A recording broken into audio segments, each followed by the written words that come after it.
Okay, I thought we'd do a full rebuild on this old Fuller & Johnson I have sitting here, but I wanted to show everybody just what we're starting with before we start tearing it down. As you can see, somebody repainted it and didn't really care about the tag, so we'll have to fix that. The head, if we can zero in there, head, as you can see, has been cracked, and that's not a particularly good looking braze. In fact, that might even be JB weld when we get under there.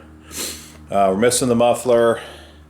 Quite a bit of rust that's just been painted over on the various components. Somebody's converted it from hit and miss to spark plug.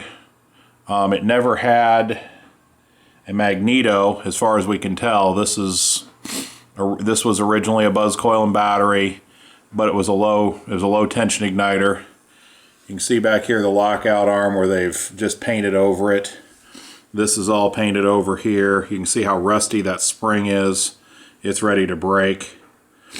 The needle valve was bad. I've already gotten that replaced. And if I were to take this out, this fitting here, you'd see where it's all corroded down inside. So we're going to have to come up with either a new carburetor or a way to fix this carburetor. We'll probably have to put this thing in the electrolysis tank for a while. Let's see what else we got here. The governor's stuck, won't move at all. So we'll have to fix that. And the unit barely turns over. I'm rolling it around on its cart rather than getting it to move. You can see it's been sitting outside for a little while since I got it, but it was pretty much stuck when I got it. And then on the other side, we've got an old homemade wooden pulley, Farmer's Fix, with a piece of rubber on it for grip. But as you can see, that pulley, or that homemade wooden pulley's loose, it's cracked, it's not safe, so that's going to come off of here and get pitched. You see what they've done back here for your pins for your lock nuts on your connecting rod bearing cap. They'd rigged up an old ignition system back here. We're gonna do away with that. And you can see on this side better. You can see where the gib key, they've just painted it in there. So getting that out of there is probably going to be fun. I have a puller. We'll see if that'll take that out. Most of the springs are in really rough shape. If we can get down here so you can see them. A lot of surface corrosion where it was just painted over and left that way.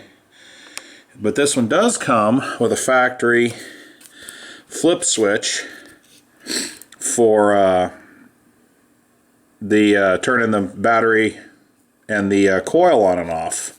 So we'll go ahead and use that and fix that up. But as you can see, we got a lot to do. You know, no igniter trip. I'll have to get those either used, or there's a gentleman out there that makes them. I got to find his name.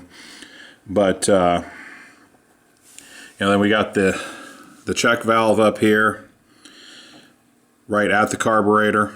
That's something that a lot of people don't realize, is these need to be up here rather than down low on the Fuller Johnson for proper ignition. Another weak point that they'll have is this rocker arm bracket. It tends to crack right in here, and this one, yep, sure enough, this one's got a weld down on the bottom, which we'll take a look at later and see how well it was done. I just started listing on YouTube here this year. You've probably seen the 4 horsepower People's Price that I have that was that same break occurred on that rocker arm, and we had to braze it up and really get quite creative. Let's see, one of these valves, yeah, it's the exhaust valve stuck. There it goes, finally. But we'll set up on this over the next few weeks and tear it completely down. And we'll see just how bad everything is, but I have a feeling this one's going to take the rest of the winter. So we'll do a series of videos on this so you can see everything getting done, and we'll try to set everything as right as we can. Thank you.